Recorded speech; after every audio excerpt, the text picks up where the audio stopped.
Los abogados de Rocío narran los hechos de una manera muy diferente a como lo hizo Rocío.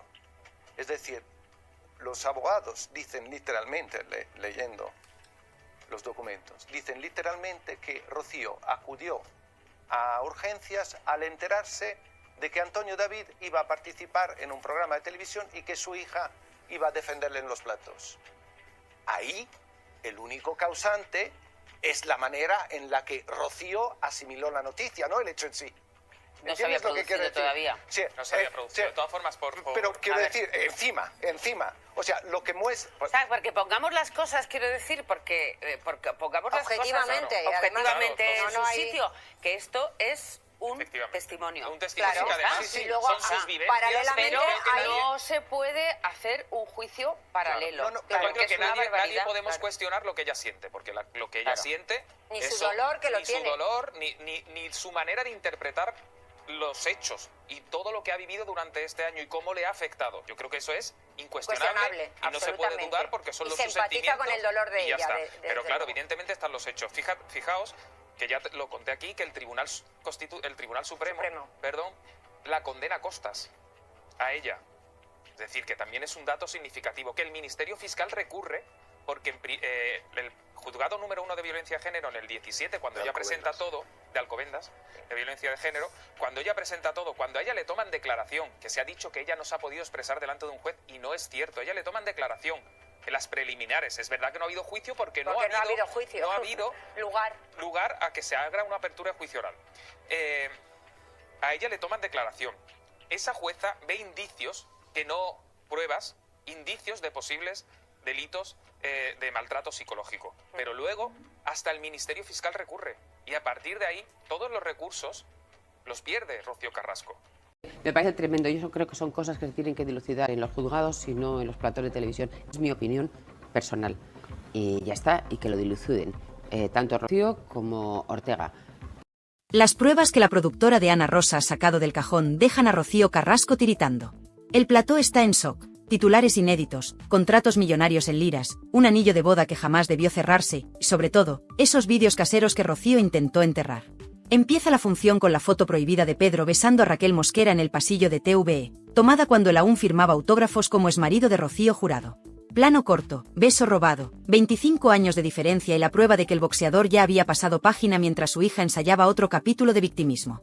Y atención, porque esto no es un simple remember de amores rotos. Telecinco ha aprovechado el aniversario de la muerte de Pedro para levantar el polvo de los recuerdos, pero lo hace con artillería pesada. Primero, rompe la leyenda de que el divorcio se debió al desgaste natural. Nada de eso. Aquí se habla de cuernos cruzados. Ana Rosa coloca sobre la mesa la carta de un empresario taurino que confirma escapadas de Rocío Jurado a México en plena gira, mientras Pedro entrenaba en Milán y cobraba 15 millones de liras por combate. ¿Lo mejor? El documento lleva firma, sello y fecha.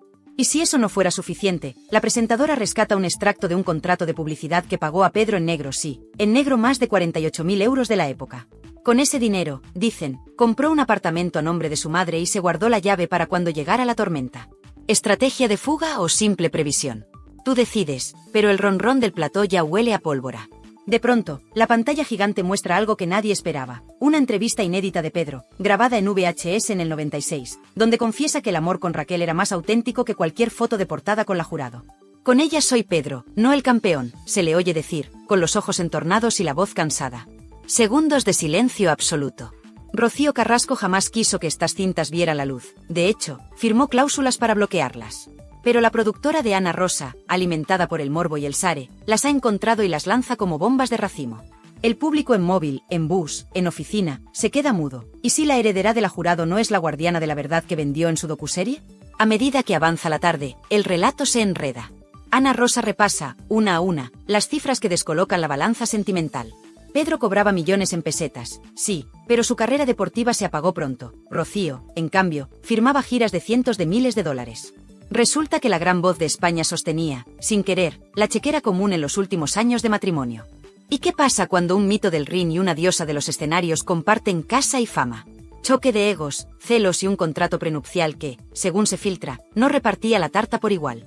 Para colmo, en 1982 aterrizan los rumores de infidelidades cruzadas. Él, con una azafata italiana, ella, con ese empresario taurino que le regalaba claveles cada vez que cantaba como una ola.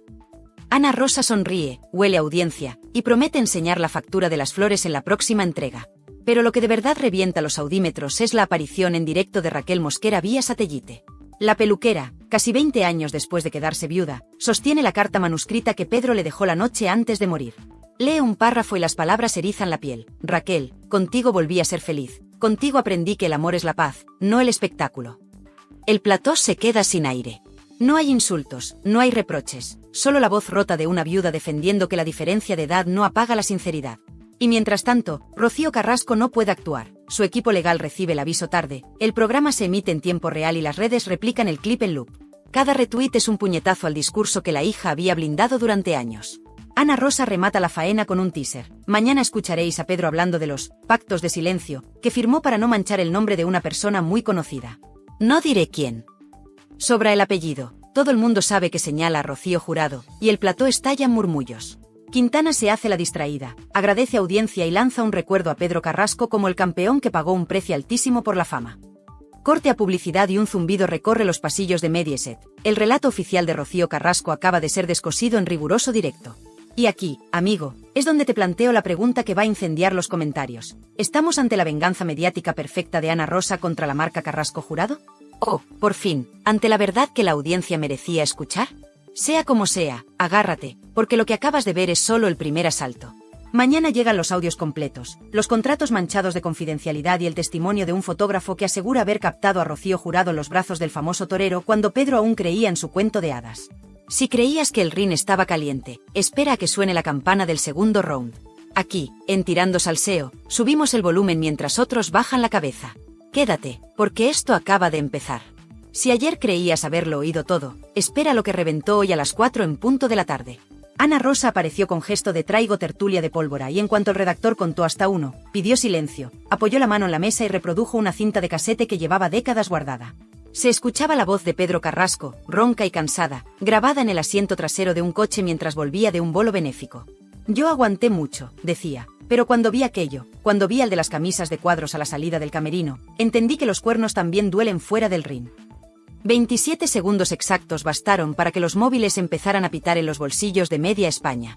La frase "el de las camisas de cuadros" encendió todas las alarmas. Muchos veteranos del corazón identificaron esa descripción con Fidel Albiac en sus comienzos, años antes de que Rocío Carrasco lo presentase como su gran amor. Ana Rosa, sabiendo que el público pedía más carnaza, enfocó un recibo de hotel fechado en septiembre del 93, habitación doble, Valencia, nombre de huésped F. Albiac y llamada cargada a la extensión de R. Carrasco. No había que ser detective para atar cabos. Las redes ardieron, los tertulianos se miraron en silencio y la cara de asombro de Alessandro Lecchio valía un poema. Para que nadie pensara que todo venía de oídas, la presentadora sacó el contrato de una gala taurina de aquel mismo mes. En él constaba que Rocío Jurado cantó en Jerez por $18.000, mientras Pedro estaba en Milán firmando una exhibición pagada en liras. La pantalla partió en dos aquel documento y, encima, superpuso el recibo del hotel con los nombres entrelazados.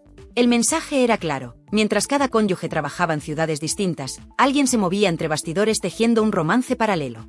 Raquel Mosquera se conectó desde su salón, visiblemente nerviosa, con las cartas de Pedro sobre la mesa.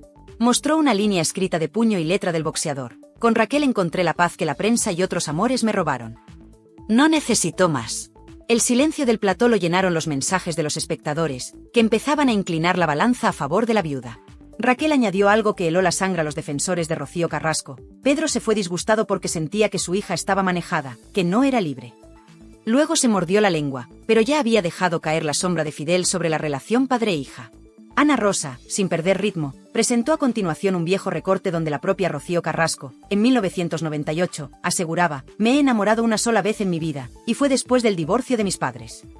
El programa devolvió la imagen al recibo de hotel, dejando que el público sacara la cuenta. Divorcio en el 91, recibo en el 93. Un cronista veterano intervino para explicar que, en aquellos años, Rocío aún vivía en casa de su madre y que Fidel era técnico de sonido en algunas de las giras de la Jurado. Todo estaba más cerca de lo que parecía, sentenció. Llegó el momento de las cifras. Un gráfico muy sencillo mostró los ingresos paralelos de la pareja cuando el matrimonio se tambaleaba. 1992, gira de Rocío Jurado por Veracruz, $18.000. 1992, exhibición de Pedro en Roma, 12.000 liras, 7.000 euros de hoy. 1993, una semana después, compra de joyas en Vía Montenapoleone a nombre de R. Carrasco, $6.800. El contraste era brutal, ella multiplicaba contratos y él se mantenía a flote con exhibiciones puntuales. Ana Rosa lanzó la pregunta que muchos se hacían en casa, ¿de verdad la versión oficial es que él era el millonario y ella la sufridora? Más de un espectador se quedó clavado frente al televisor, recordando los relatos emotivos de la docuserie donde la hija pintaba a su padre como el hombre rico que arrastraba a la madre de concierto en concierto. Para meter más leña, un testigo inesperado entró por teléfono. Un antiguo chofer de la familia contó, sin titubeos, que en Navidad del 89 llevó a Pedro a un chalet de la Sierra para un encuentro discreto con una mujer que no era Rocío Jurado. No dio nombre, pero sí dijo que la señora cantaba fandangos y trabajaba en un local de peinados. El plató entero entendió la indirecta a Raquel Mosquera. Según el chofer, aquella noche Pedro volvió con los ojos llorosos y repitió que había encontrado a alguien que le recordaba a su madre, sencilla y sin dobleces. Otro golpe a la versión oficial. Mientras la conversación subía de tono, la dirección del programa recibió un escrito del despacho de Rocío Carrasco pidiendo que no se difundieran documentos privados. Ana Rosa lo leyó en voz alta, solicitamos cese inmediato de la emisión de material íntimo. Después lo dejó sobre la mesa y continuó, cuando la verdad se sustenta con papeles, no hay despacho que pueda taparla. Los aplausos retumbaron. Entonces llegó el bombazo final de la tarde, un fragmento más largo del casete de Pedro. En esa parte, el excampeón confesaba que estaba redactando un nuevo testamento para dejarle su chalet a Raquel y que mi hija ya vive con quien quiere y tiene de sobra. La frase cayó como un martillo. Significaba que el famoso legado Carrasco no iba a ir todo a la rama Jurado Carrasco, como muchos creían. De fondo, la mirada de Raquel se llenó de lágrimas. Los tertulianos empezaron a barajar qué parte de la herencia podría haber cambiado de manos y cómo afectaría eso a las batallas legales pendientes. La tarde terminó con Ana Rosa adelantando que hoy mismo había localizado la póliza de seguro de vida de Pedro, donde figuraba Raquel Mosquera como beneficiaria principal. Y avisó con una sonrisa fría, mañana veremos cuánto dinero cambió de destino aquel enero de 2001. Fue suficiente para que varios patrocinadores reservasen espacio publicitario antes de acabar la emisión. Cuando las luces del plató se apagaron, quedaban flotando 3 preguntas que iban a incendiar sobremesas, cenas y redes sociales. ¿Conocía Rocío Carrasco la relación exacta de su padre con Fidel antes de que su madre falleciera? ¿Cuántos papeles más guardan los archivos olvidados de Televisión Española y de las productoras de los 90? ¿Volverá a hablar Raquel Mosquera o preferirá aguardar el próximo movimiento legal de la heredera? Mientras tanto, medio país preparaba palomitas para la siguiente entrega y la otra mitad buscaba viejos recortes para comprobar hasta qué punto les habían contado la historia al revés. Unos querían justicia para el campeón, otros ansiaban ver caer a la hija que monopolizó los platós, y todos sabían que Ana Rosa apenas había desplegado la primera carta del mazo. La partida seguía en marcha, y cada palabra nueva de Pedro en aquellas cintas prometía un golpe directo a la mandíbula del relato oficial. Nada más empezar el programa, Ana Rosa alzó un papel con membrete bancario suizo, lo agitó ante la cámara y soltó. Aquí está, el dinero que nadie quería enseñar. Ni sintonía ni presentación, fue una bofetada directa al público. El documento, con fecha de abril de 1994, mostraba un ingreso de 137.000 francos suizos a nombre de R. Jurado, procedente de una sociedad radicada en Nassau. Acto seguido, la presentadora dio paso a un especialista en finanzas que tradujo la cifra a nuestra moneda, más de 18 millones de pesetas de aquella época, casi 110.000 euros de hoy. Con esto, añadió, se pagó un lote de joyas y se reservó un ático en Miami. La mesa se quedó muda. El público, en casa, apretaba la taza de café. La artista, siempre retratada como la esposa sufridora de un boxeador millonario, manejaba, en realidad, fortunas que no aparecían en ningún reportaje de los 90. Con la pantalla partida, el programa emitió el extracto de una cuenta corriente a nombre de Pedro Carrasco. Apenas 300.000 pesetas a crédito, menos de 2.000 euros, el mismo mes que la Jurado ingresaba aquella lluvia de francos. Ana Rosa no necesitó frases grandilocuentes, bastó con apuntar a la diferencia y preguntar, ¿por qué se dijo durante años que Pedro era el rico y Rocío la sacrificada? El desconcierto cruzó el plató, los tertulianos rebuscaban en sus notas y un ronrón de indignación crecía en redes. Al otro lado del teléfono, un viejo representante de artistas confirmó que, tras la boda, todos los contratos de la cantante incluían una cláusula de confidencialidad sobre honorarios, para evitar celos y comentarios. Esa palabra, celos, flotó como un fantasma. ¿Había celos también en la hija que ahora perdía el control del relato? No dio tiempo a procesar el dato cuando Ana Rosa pinchó a Raquel Mosquera en directo. La viuda, más firme que el día anterior, mostró 2 recibos de la clínica de fertilidad a la que acudió con Pedro en 1999. Cada ciclo costó 700.000 pesetas y lo pagó él con un cheque a su nombre. Raquel añadió una frase que golpeó duro. Pedro quería otro hijo para demostrarle al mundo que aún tenía fuerza, y se le rompió el corazón cuando supo que su patrimonio no alcanzaba para blindar a ese bebé del ruido mediático. El plató enmudeció. Un tertuliano dejó caer que quizá el boxeador temía que la herencia quedara en disputa con su primera hija. Raquel, sin pestañear, sacó un tercer papel, la póliza de seguro de vida con ella como beneficiaria principal y una nota manuscrita de Pedro que decía, para nuestra futura familia. Una bofetada al argumento de Rocío Carrasco sobre el capricho pasajero del segundo matrimonio. Mientras los móviles hervían, Ana Rosa sacó su siguiente as de la manga, un reportaje cargado de nostalgia, con imágenes de archivo donde Pedro recibe un ramo de claveles rojos después de un bolo, ramo enviado, según la carta adjunta, por un gran amigo mexicano que te admira. La tarjeta estaba firmada con iniciales imposibles de confundir, OCF. El realizador congeló la imagen y el rótulo dejó claro lo que medio país ya intuía, OCF igual a Ortega Cano. En ese instante, los mensajes en WhatsApp se dispararon. Si el diestro enviaba flores al boxeador, era un gesto de camaradería o un detalle encubierto para Rocío Jurado. A la media hora de programa, llegó otro audio inédito de Pedro. Esta vez se le escuchaba en tono íntimo, grabado, según el rótulo, durante una sobremesa de Navidad de 1995. La fama mata lo que toca, decía, y si a la fama le sumas la ambición, te quedas solo. Añadía que a mi niña la están vistiendo de muñeca y no se da cuenta. En el plató, el eco de esas palabras fue un mazazo. Pedro denunciaba, sin nombrarlos, la influencia de la madre y de Fidel sobre Rocío Carrasco. Tras la grabación, Ana Rosa miró al público y sentenció, un padre pidiendo ayuda en mitad de una cena familiar. ¿Dónde estaba la que hoy presume de haberlo protegido? El silencio se hizo tan denso que se cortaba. Como remate, el programa sacó los recibos de las flores que Rocío Jurado recibía en cada estreno de disco. Uno de ellos, fechado en 1991, ascendía a 60.000 pesetas. La tarjeta la firmaba F. Albiac, entonces ayudante de escenario. El contertulio Luis Rollán, amigo de la Jurado, se pasó la mano por la frente y admitió que nunca había visto aquel gasto. Pero lo cierto es que Fidel se movía cerca de la familia desde mucho antes de lo que cuenta la versión oficial. Fue la frase que detonó el hashtag #Fidel desde el principio. En paralelo, llegó un comunicado del despacho de Rocío Carrasco. Esta vez, le llamaron nota legal, exigiendo rectificaciones. Ana Rosa lo leyó sin anglicismos ni tecnicismos. La señora Carrasco exige que se respete su intimidad y que no se difundan más documentos privados. La presentadora levantó la vista y con voz serena respondió, nosotros respetamos la ley, pero respetamos aún más la memoria de Pedro Carrasco, que no pudo defenderse en vida. El plató estalló en aplausos. El público mayor, el de esa franja de 55 años que sigue la sobremesa, entendió cada palabra. Y la emoción cruzó la pantalla. Mensajes de apoyo a Raquel se multiplicaron y hasta espectadores que antes estaban con la docuserie empezaban a dudar. Para cerrar la jornada, Ana Rosa se guardó un gancho final. Conectó con un notario jubilado que atendió a Pedro en 2000. El hombre mostró una copia autenticada de un borrador de testamento, no el definitivo, con una cláusula sorprendente. Legaba a Raquel el 50% de los derechos de imagen que aún generara su nombre. Aquello dinamitó la creencia de que todo lo que producía la leyenda Carrasco pertenecía a Rocío Carrasco. El notario aseguró que ese borrador existió, aunque no sabe si se firmó antes del infarto. Prometió enviar el documento completo al programa si la familia no lo impugnaba. El suspense quedó servido. Todo esto en hora y media de directo. Las reacciones fueron inmediatas.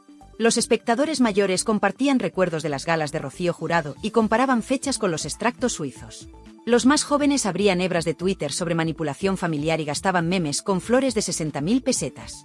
La propia productora de Rocío Carrasco filtró algunos digitales que estudiaba denunciar revelación de secretos, pero la bola de nieve ya rodaba. Ana Rosa cerró con una mirada al objetivo y una promesa. Mañana mostramos el parte médico donde el cardiólogo de Pedro advierte, estrés familiar mantenido como factor de riesgo. Y veremos quién provocaba ese estrés. Sin despedidas grandilocuentes, solo una última frase para la audiencia que, a esas alturas, estaba pegada al sillón. No cambien de canal, que esto solo acaba de empezar. El SARE se disparó hasta rozar el 21% y el zumbido de los móviles confirmó que el país entero pedía más. ¿Conclusión? No hubo cortina de humo ni Toby Continued en inglés, simplemente un hasta mañana que huele a más papeles, más cintas y más secretos de un clan que, por primera vez, ya no controla la versión oficial. Y ahora la pelota está en el tejado de Rocío Carrasco. Si responde, avivará el fuego. Si calla, confirmará cada sospecha. Mientras, España ya se ha dividido en dos equipos, los que creen que Pedro murió traicionado por su propia sangre y los que aún defienden la versión de la hija. Se avecina tormenta y, con ella, la certeza de que el salseo no entiende de treguas, ni de silencios. Cuando parecía que ya lo habíamos escuchado todo, Ana Rosa regresó al plató con una nueva bomba que dejó al país con el café a medio tomar. Un documento legal firmado en 1996 donde Pedro Carrasco solicitaba la revisión de la custodia compartida de su hija. El público se quedó de piedra. ¿Pedro había querido volver a tener contacto regular con Rocío Carrasco cuando ésta ya vivía bajo la influencia de Fidel? La respuesta estaba ahí, con el membrete del Juzgado de Familia de Madrid y la firma del exboxeador. El motivo alegado era claro y contundente: cambios en el entorno de convivencia de la menor que afectan a su estabilidad emocional. La frase encendió todos los platós de televisión como un cerillo en un charco de gasolina. Acto seguido, Ana Rosa sacó lo que calificó como el parte médico que prometimos ayer, un informe emitido por el cardiólogo de Pedro, fechado apenas 5 meses antes de su muerte, en el que se especificaba que sufría arritmia agravada por estrés familiar mantenido, entorno tóxico y ansiedad situacional crónica. Ningún nombre, claro, pero las piezas encajaban como un dominó de cristal a punto de estallar. El plató se congeló. Los tertulianos se miraban entre ellos, sabiendo que esta vez la acusación no venía de rumores, sino de un informe clínico. «Esto ya no es salseo, es tragedia griega», susurró uno. Raquel Mosquera, una vez más, se conectó desde su salón, esta vez con una camisa blanca impecable, sin apenas maquillaje y con los ojos hinchados. Pero habló. Y vaya si habló. Sacó de su bolso un pequeño marco con una foto en blanco y negro, Pedro en bata de entrenamiento, ella abrazada a su cintura. «Esto fue el día que le dijeron que Rocío no le cogía el teléfono desde hacía 3 meses», dijo. Y añadió: «Esa noche lloró como un niño. Me dijo, me han robado a mi hija y encima me llaman manipulador». El plató entero se vino abajo. La audiencia se fundía con la pantalla. El dolor atravesaba como un cuchillo de mantequilla. Raquel, entre lágrimas, terminó diciendo: «Yo no soy periodista, pero el Pedro que yo conocí no mentía. Se murió pensando que su hija ya no era su hija». En ese instante, Ana Rosa detuvo el ritmo y pidió silencio. «Señoras y señores», dijo con una solemnidad casi fúnebre, «vamos a emitir ahora el audio más delicado de todos». El silencio era total. Ni un estornudo. Ni un clic de bolígrafo. Solo tensión. Y entonces se escuchó. Era la voz de Pedro Carrasco, grabada en un contestador automático. «Rocío, soy papá. Solo quería saber si te hace falta algo. Llamo mañana otra vez. Un beso». La fecha era 1998. 3 llamadas así se reprodujeron. En ninguna hubo respuesta. Ana Rosa miró al público. No son acusaciones. Son hechos. El siguiente bloque fue aún más brutal. Se conectó en directo una enfermera que trabajó en la clínica donde Pedro fue ingresado en 2000 por una crisis nerviosa. Lo contó sin filtros. Pedro llegó descompuesto. Repetía que se sentía solo, traicionado. Que se había equivocado con la persona que había dejado que criara a su hija. Alguien preguntó si hablaba de Rocío Jurado. Ella, sin pestañear, dijo: «No». Hablaba del chico ese, el de las camisas de cuadros. El fantasma de Fidel volvía a asomar como un espectro incómodo en cada frase. Pero el plató estalló en un rugido cuando Ana Rosa leyó en voz alta una carta manuscrita de Pedro, enviada a un amigo periodista en 1999 y nunca publicada. En ella, el campeón de Europa decía: «Mi historia está contada por otros. Algún día me gustaría contar mi verdad, pero creo que ya es tarde». Esa frase provocó un silencio sepulcral en el estudio. El realizador, sabiendo lo que hacía, enfocó el rostro de Raquel. Una lágrima descendía por su mejilla. El público en casa no pestañeaba. Y las redes, mientras tanto, ardían como nunca. Y entonces, otro personaje irrumpió. Un excompañero de entrenamientos de Pedro que se encontraba en Miami llamó al programa en directo. Confirmó que en el año 1995, en una conversación privada, Pedro le confesó que sentía que Fidel había separado a Rocío Carrasco de su familia. Y dejó una frase lapidaria: «Pedro no le tenía miedo a nadie, excepto a quedarse solo». Ahí fue cuando se empezaron a contar los minutos para el comunicado de Rocío Carrasco, que se sabía inminente. En paralelo, desde el departamento legal de Mediaset llegaba una advertencia: posible violación de derechos de imagen si se emite el testamento original sin consentimiento de los herederos legales. Pero ya era tarde. Ana Rosa alzó un sobrelacrado y dijo: «Esto es el testamento que Pedro firmó 2 semanas antes de morir. No lo emitiremos hoy, pero sí puedo decir que en él no aparece el nombre de Rocío Carrasco como beneficiaria principal». El impacto fue inmediato. Se hizo el silencio. No por falta de palabras, sino porque nadie se atrevía a romper el aire. Para cerrar, Ana Rosa dio un paso que muchos no esperaban. Hizo una pregunta directa al aire. ¿Queréis saber por qué Pedro no dejó su nombre a su hija en ese testamento? Porque su hija ya no era libre. Y él lo sabía. La audiencia explotó. La pantalla se llenó de mensajes. Algunos defendían a Rocío, pero muchos más comenzaban a girar el foco. El relato oficial empezaba a resquebrajarse. Y como si no bastara con todo lo anterior, en el último segundo del programa, se leyó una cita atribuida a Pedro Carrasco que cerró la jornada con el impacto de un directo al mentón. Cuando una hija calla ante la injusticia, deja de ser mi sangre para ser solo un apellido. La frase apareció en pantalla sobre fondo negro, sin música, sin voz en off. Y bastó. Cuando los espectadores pensaban que ya lo habían visto todo, que ningún otro documento o testimonio podría añadir más leña al fuego, Ana Rosa dio el golpe más certero de toda la semana. A las 5:15 exactas, interrumpió a un contertulio para decir: hay una última cinta. Es breve, pero es la que lo cambia todo. Silencio total en plató. El sonido que se oyó a continuación no era una voz cualquiera. Era Pedro Carrasco, desde el interior de una consulta médica, respondiendo a una pregunta sobre su estado de salud. Lo dijo con esa voz grave, rota y honesta: no tengo miedo a morirme. Tengo miedo a que mi hija crea las mentiras de quien le quiere lejos de mí. Un puñetazo al alma. No hubo aplausos.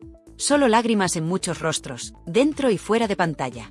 Inmediatamente después, la producción del programa mostró en pantalla una línea de tiempo, desde 1991, fecha del divorcio entre Pedro y Rocío Jurado, hasta 2001, año de su fallecimiento. En ese gráfico, con puntos rojos, se marcaron todas las veces que Pedro intentó un acercamiento público o privado con Rocío Carrasco. Fueron 12. Ninguna recibió respuesta. Algunas incluso, según testigos presenciales, terminaron con silencios tensos o rechazos por parte del entorno de Rocío. Pero lo que más escandalizó a los espectadores fue la revelación final de Raquel Mosquera, una carta sin fecha exacta, pero escrita de puño y letra por Pedro, en la que decía: me han vetado como padre. No puedo competir con la fama, ni con los asesores, ni con los que viven a costa de crear odio. Si me pasa algo, que alguien diga que lo intenté. Esa frase quedó congelada en pantalla durante 30 segundos. Tiempo suficiente para que miles de espectadores la fotografiaran, la compartieran, la hicieran viral. Y tiempo suficiente también para que el relato oficial de Rocío Carrasco empezara a desmoronarse delante de toda España. Los tertulianos se quedaron sin argumentos. La narrativa de la hija desamparada que luchaba contra un entorno hostil había chocado de frente con los papeles, los audios, los testigos y las emociones más crudas. Porque ya no era solo una cuestión de versiones enfrentadas. Era una cuestión de verdad, de hechos, de dolor tangible. Y cuando parecía que el programa iba a cerrar así, Ana Rosa sorprendió con un último invitado, el antiguo administrador de Pedro Carrasco. Un hombre mayor, con rostro serio y gesto de quien ya no tiene nada que perder. Lo que soltó fue dinamita. Dijo que, en el año 2000, Pedro se reunió con él para discutir la venta de un piso que tenía en la Costa del Sol. La intención era clara: quería dinero rápido para asegurarse de que Raquel no tuviera que depender de nadie si a él le pasaba algo. La venta no llegó a cerrarse, pero el mensaje estaba claro. Pedro temía que lo poco que tenía no bastara para proteger a quien él consideraba su verdadera familia en ese momento. Y no mencionó en ningún momento a Rocío Carrasco en esa conversación. Ni una sola vez. El plató era una olla a presión. Los móviles no paraban de vibrar. Las redes hervían con mensajes cruzados. Algunos seguían defendiendo a Rocío, pero cada vez más voces exigían una revisión de todo el relato mediático. Incluso periodistas que habían apoyado la docuserie empezaban a lanzar tweets con palabras como revisión necesaria, documentos reveladores o directamente hemos sido engañados. Y entonces, en el último minuto, ocurrió lo impensable. Ana Rosa pidió a realización que cortaran las luces y dejaran solo la imagen del chalet de Pedro Carrasco en Torrelodones. En pantalla, una cámara lenta mostraba el portón de entrada, una bugambilla que trepaba por la verja, y la voz en off de Pedro, rescatada de archivo, diciendo: este es mi rincón de paz. Aquí fui feliz. Nada más. No hizo falta ningún editorial, ninguna conclusión. Ese plano silencioso, cargado de melancolía, fue el clavo en el ataúd de la historia oficial que durante décadas nos habían contado.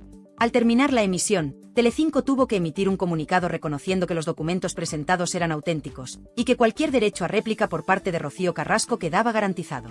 Pero ella, hasta ese momento, no dijo ni una palabra. El país entero estaba dividido. Las sobremesas de 500.000 de hogares se habían transformado en juicios improvisados. En peluquerías, panaderías y autobuses se repetían las frases de Pedro como mantras. En redes, los hashtags almohadilla Pedro Carrasco tenía razón y almohadilla la verdad de Raquel Mosquera arrasaban en tendencias. Y en medio de todo este terremoto, solo una pregunta quedaba flotando: ¿quién repara el daño hecho cuando la verdad llega demasiado tarde? En medio de tanto documento desenterrado, de audios que nadie esperaba, de cifras que rompen el relato oficial, y de silencios que ahora pesan como losas, una verdad empieza a abrirse paso entre las grietas del pasado. La historia que nos contaron no era toda la historia. Pedro Carrasco, el campeón, murió con más preguntas que respuestas, con más cariño en su corazón que poder en sus manos, y con una sensación amarga, la de que alguien, más cerca de lo que pensaba, quería reescribir su vida en tercera persona. ¿Era Fidel? ¿Era Rocío Carrasco? ¿Era una maquinaria mediática que supo aprovecharse de una familia rota? Porque aquí lo que de verdad se pone sobre la mesa no es una factura suiza ni una póliza de seguros. Es el derecho de un hombre, un padre, un marido, un luchador, a que se escuche su versión. Y durante demasiado tiempo, esa versión fue silenciada. ¿Y qué ha hecho Ana Rosa? Ni más ni menos que lo que la audiencia pedía a gritos: abrir el cajón, sacar los papeles y dejar que hablen los hechos. Ni ediciones emocionales, ni cortinas de victimismo, ni llantos premeditados. Solo verdad, aunque duela. Solo verdad, aunque incomode. El vídeo del casete con la voz de Pedro diciendo: mi hija ya ha elegido con quién vivir, y yo no la reconozco, dejó helada a media España. Esas palabras, dichas sin rencor pero con tristeza, revelan algo mucho más profundo que una pelea familiar, una fractura generacional y emocional que no se ha querido ver. Y la gran pregunta, la que retumba tras cada minuto de emisión, es: ¿dónde estaba Rocío Carrasco mientras todo esto ocurría? ¿Por qué no contestó a estas pruebas cuando tuvo todo un documental para hacerlo? ¿De verdad nos creímos que su padre era un hombre distante y millonario, que no quería saber nada de ella? Porque, y esto es lo más duro de decir, a veces, el relato de una víctima mal contado puede convertirse en el verdugo de la verdad. Ana Rosa ha expuesto papeles. Raquel Mosquera ha mostrado recibos. Han hablado testigos que llevaban años callados. Y todos coinciden en una idea: Pedro Carrasco no fue el hombre frío que quisieron pintar. Fue un padre preocupado, un marido entregado en su segunda oportunidad, y un profesional que lo perdió todo menos su dignidad. Y ahora, ¿qué hacemos con esto? Pues lo primero, no mirar a otro lado. Porque tú, que estás viendo esto, tienes derecho a saberlo todo. Tienes derecho a ver las dos caras de la moneda. Y también tienes derecho a indignarte, claro que sí. Porque ¿cuántos años llevamos tragando relatos construidos por equipos de guionistas, por productoras millonarias, por gente que vive del victimismo mientras otros no pueden ni defenderse? Y eso, precisamente eso, es lo que este canal quiere evitar. Aquí estamos para ponértelo todo sobre la mesa. Para que tú pienses, para que tú decidas. Para que nadie te diga cómo debes sentirte. Si hoy has sentido rabia, si se te ha escapado una lágrima, si se te ha revuelto el estómago escuchando a Pedro decir que su hija estaba manejada, es porque algo no cuadra. Y ya es hora de que empiece a cuadrar. Déjanos tu comentario. ¿Tú crees que Rocío Carrasco sabía todo esto? ¿O era ella también una víctima manipulada por Fidel? ¿Quién está detrás del relato que nos colaron durante años? Comparte este vídeo si tú también crees que la verdad no necesita efectos especiales ni música triste de fondo.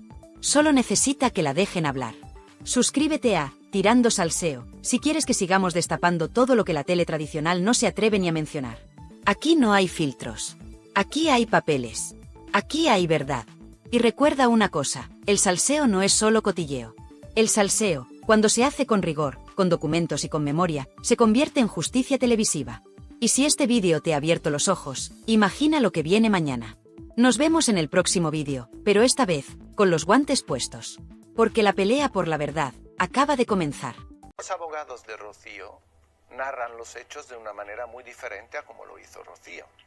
Es decir, los abogados dicen literalmente, leyendo los documentos, dicen literalmente que Rocío acudió a urgencias al enterarse de que Antonio David iba a participar en un programa de televisión y que su hija iba a defenderle en los platos. Ahí, el único causante es la manera en la que Rocío asimiló la noticia, no el hecho en sí. No se había producido todavía. Sí, no se había producido. De todas formas, pero quiero decir, encima. O sea, lo que muestra... ¿Sabes? Porque pongamos las cosas, quiero decir, porque pongamos las cosas objetivamente en su sitio, que esto es un testimonio. Un testimonio que además y luego, son sus vivencias. Paralelamente, pero no se puede hacer un juicio paralelo. Claro. Yo creo que nadie podemos cuestionar lo que ella siente, porque lo que ella siente... Ni su dolor que lo tiene. Ni su dolor, ni su manera de interpretar los hechos y todo lo que ha vivido durante este año y cómo le ha afectado. Yo creo que eso es incuestionable y no se puede dudar porque son los sus sentimientos. Se empatiza con el dolor de ella. Pero claro, evidentemente están los hechos. Fijaos que ya lo conté aquí, que el Tribunal Supremo, la condena a costas a ella. Es decir, que también es un dato significativo, que el Ministerio Fiscal recurre porque el juzgado número 1 de violencia de género en el 17, cuando ella presenta todo, de Alcobendas, de violencia de género, cuando ella presenta todo, cuando a ella le toman declaración, que se ha dicho que ella no se ha podido expresar delante de un juez, y no es cierto, a ella le toman declaración en las preliminares. Es verdad que no ha habido juicio porque no ha habido lugar a que se haga una apertura de juicio oral. A ella le toman declaración. Esa jueza ve indicios, que no pruebas, indicios de posibles delitos de maltrato psicológico. Pero luego hasta el Ministerio Fiscal recurre y a partir de ahí todos los recursos los pierde Rocío Carrasco. Me parece tremendo. Yo creo que son cosas que se tienen que dilucidar en los juzgados y no en los platos de televisión. Es mi opinión personal. Y ya está, y que lo diluciden. Tanto Rocío como Ortega. Los abogados de Rocío narran los hechos de una manera muy diferente a como lo hizo Rocío.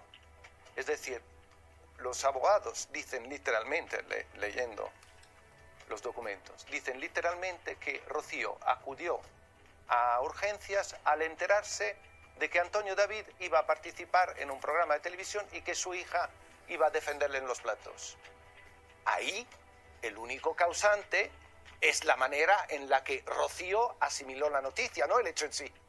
No se había producido todavía. Sí, no se había producido. Sí. De todas formas, Pero quiero decir, encima. O sea, lo que muestra... O sea, porque pongamos las cosas, quiero decir, porque pongamos las cosas objetivamente en su sitio, que esto es un testimonio. Un testimonio que además y luego, son sus vivencias. Paralelamente, pero no se puede hacer un juicio paralelo. Claro. Yo creo que nadie podemos cuestionar lo que ella siente, porque lo que ella siente... Ni su dolor que lo tiene. Ni su dolor, ni su manera de interpretar los hechos y todo lo que ha vivido durante este año y cómo le ha afectado. Yo creo que eso es incuestionable y no se puede dudar porque son los sus sentimientos. Con el dolor de ella.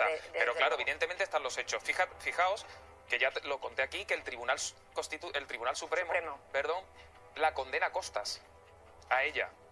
Es decir, que también es un dato significativo, que el Ministerio Fiscal recurre porque el juzgado número 1 de violencia de género en el 17, cuando ella presenta todo, de Alcobendas, de violencia de género, cuando ella presenta todo, cuando a ella le toman declaración, que se ha dicho que ella no se ha podido expresar delante de un juez, y no es cierto, a ella le toman declaración en las preliminares. Es verdad que no ha habido juicio porque no ha habido lugar a que se haga una apertura de juicio oral.